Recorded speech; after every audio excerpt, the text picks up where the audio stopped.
Good morning and welcome to the PlayStation E3 2015 livecast. It is day 3, the final day. We're going out with a bang. We got Ratchet and Clank coming up later, No Man's Sky. A lot of great stuff for you here today. I'm Anthony Carboni. Joining me now on stage, Dan Pinchbeck, creative director of the Chinese Room. Hey, thanks for having us. Oh, absolutely. You guys are making Everybody's Gone to the Rapture. We saw this at E3 2 years ago. You did a teaser trailer, and you guys are just wrapping up. We're going to be seeing this game soon, huh? Yeah, we're coming out on the 11th of August on the PSN store, and we're super excited. It's been a great couple of years making it, and we're just can't wait for it to actually get out there for people to play it. Excellent. You guys brought a demo today, so let's We did bring a jump demo, right into yeah, that. definitely. Yeah.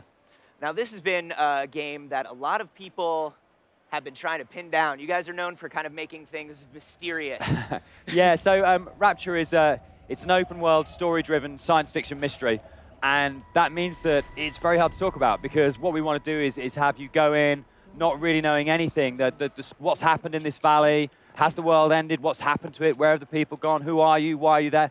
These are all wrapped up in actually what you're trying to find out. So it's very mysterious, it's very ambiguous, and it's very hard to talk about for that. But hopefully what we've been able to sort of like say to people is, you know, there's this amazing mystery to solve here. There's this incredible place to explore. There's this real kind of believable community of people that you can really get into, and we're really excited about that. We really kind of feel it's almost like an old school adventure game in a way that it's very, very deep, very rich. It's completely non-linear, so you can explore, go wherever you want, find the story in whatever order you want.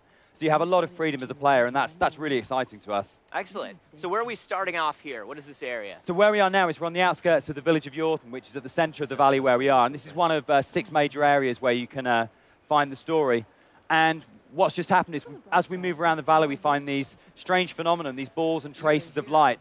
And by using the DualShock 4, like we are tuning in an analog signal on an old radio set, if you find the right frequency, you can fire these kind of fragments and memories of what happened.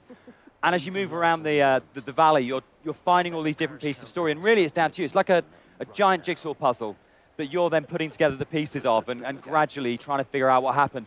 And what we're seeing here is these light traces, these forms, seem to be people that lived in the valley before, and they're telling us their story and talking about things that have happened to them. Okay. And we just had a complete change, a shift from night to day here. Yeah, so this is, again, it's part of the mystery. Why is time changing the way it's changing? There seems to be some sort of breakdown in time and space happening. And as you go through, these scenes will sort of move you round about when the different kind of events happen. You'll be moving backwards and forwards a little bit there. So, yeah, it's really exciting. I mean, obviously, we're incredibly proud of the team. It looks and sounds absolutely beautiful. We're amazed that such a small team can the first thing like together. The first thing I think when I'm walking through an environment like this in first person is I would love to throw like a Project Morpheus helmet on or something and kind of just really be doing this. Is that something you guys have planned or you've been thinking about? Yeah, I mean, I don't think there are many developers who don't want to put a Project Morpheus helmet on and throw their game at it. This type of game is perfect for VR. We're really, really interested. We're really, really excited. Hopefully, we'll get to have a play with that kind of technology. And yeah, it's challenging because it's such a big game. I mean, it's probably 6-7 hours worth of gameplay at this kind of fidelity. That's a big deal to get onto VR, but we think it'd be perfect. We're really excited about the possibility. Really, really detailed. Like there's a lot of like signs of life. You know, things are left a mess. There are a lot of tiny little fragments of stuff around. Yeah, I mean, this was really important to us. We kind of, I guess, worked on the basis that if you really felt like this was a real place, these were real people, and particularly the characters, that they're really human. They're you and me. This isn't kind of like a kind of a Fallout. I mean, much as I love Fallout, you know, this is not big heroics and mutants, and this is like news agents and landlords and people kind of trying to collect their milk bottles when this thing happens. So it's us, and we really wanted to make a game where you could relate to everybody that was in it. And part of that also came to the world. I mean, I've always been a huge fan of Clint Hocking and the way he talks about Africa in Far Cry 2 as a character. And we really want the Valley of Yorton to be a character in this drama, that you really believe in it and you really feel like this is a space which probably does exist somewhere, you know. Yeah, so as we're going through here, we found another 2 fragments, another 2 people, and it seems like the light is kind of leading you to the next space or leading you towards a suggested space. Is this something where, as we're finding things, we're kind of being drawn from waypoint to waypoint, or can we ignore that? We tried to keep the signposting really, really subtle, because what we really want you to do is to discover. We always said we don't want to tell a story, we want you to discover a story, and so it's yours. It's like a collaboration between your imagination and the game. So there are ways in which you kind of are pulled around a little bit. The sort of trails of light that are moving around there, we call them motes. and they seem to relate to the main characters in the game. And again, it's part of the mystery, how they're connected to the characters and what they represent. But they're AI-driven characters, so they'll interact with you, but they'll also travel around to find the places which are interesting to them. And then that's kind of, we like that as an idea of design, of saying, if you follow them, if you move around with them, they will take you to all the interesting places eventually. Okay. But they're not going to lead you. They're going to go to places that they're interested in. They're going to find things that spark their curiosity and go and find those. So it's very, very hands-off in a lot of ways. We really want it to be kind of your story. We want you to discover the stuff that's there, because that gives that real kind of sense of agency and ownership that's really important to games. Absolutely. So I'm seeing we just walked into a bar here. So as we're going around the town, is every structure that's in the town a place that you can explore? I think about half of the structures in the game you can actually get inside.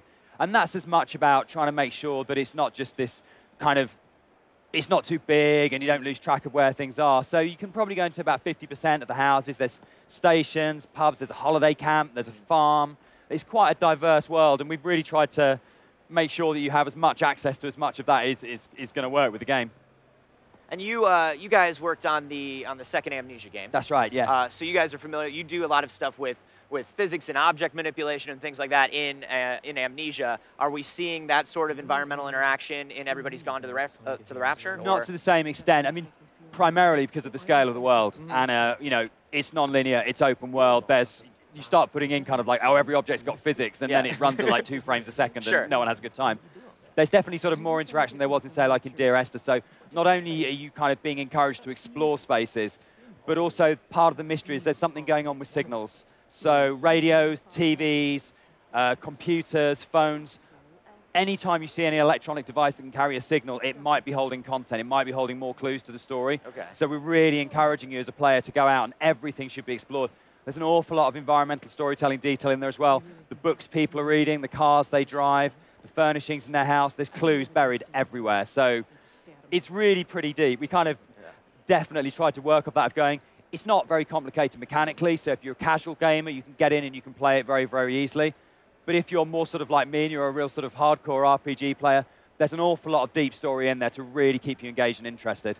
Excellent. So we've been following around kind of a chain of different memories here. Where are we heading next? At the moment, so this is, like I say, we're actually the village of Yorton at the moment, which is one of the 6 spaces in the game.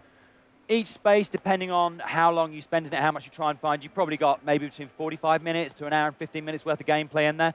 So probably you've got maybe 6 to 7 hours in total. But what we tried to do is say each one of these spaces has a self-contained story in it. So the village follows the story of Jeremy, the local priest, and then we move on to the woods, and it's the story of Wendy, who's a pensioner.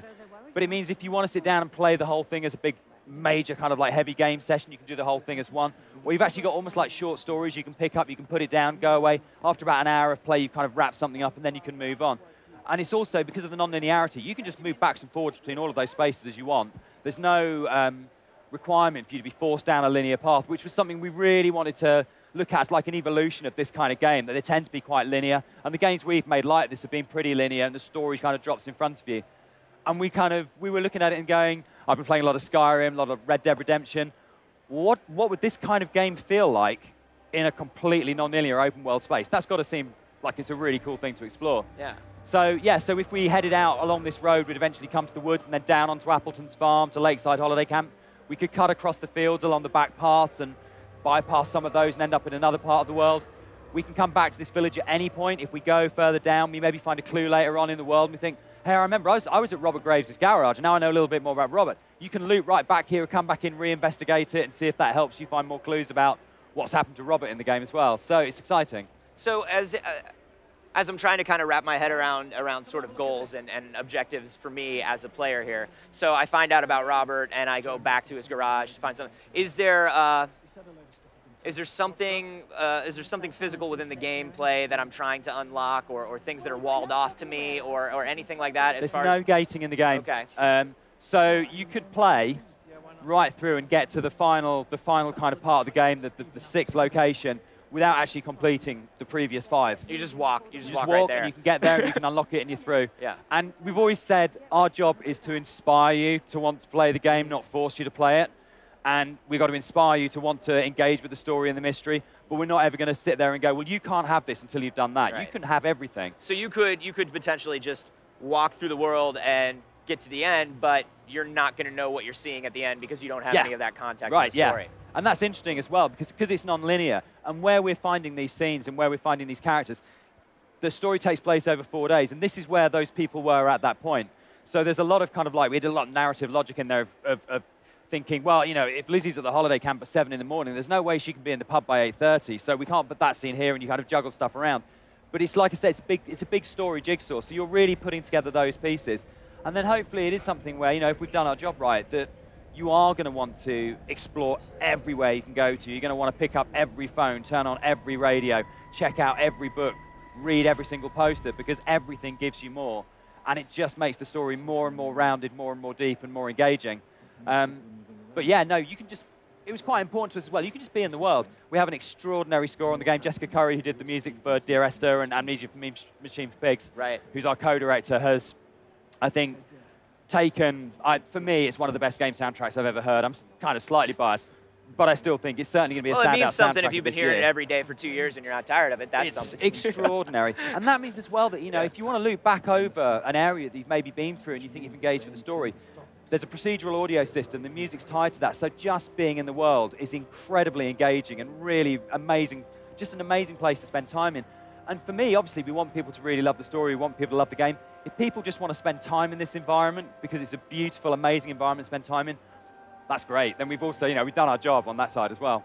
Excellent. And this is going to be PS4. Yes, that's right. And release date is when? Release date is the 11th of August, so 11th of very, August. very soon. Excellent. Well, thank you so much, Dan, for coming by. We really appreciate it. Everybody has gone to the Rapture. I'm really, really looking forward to this game, man.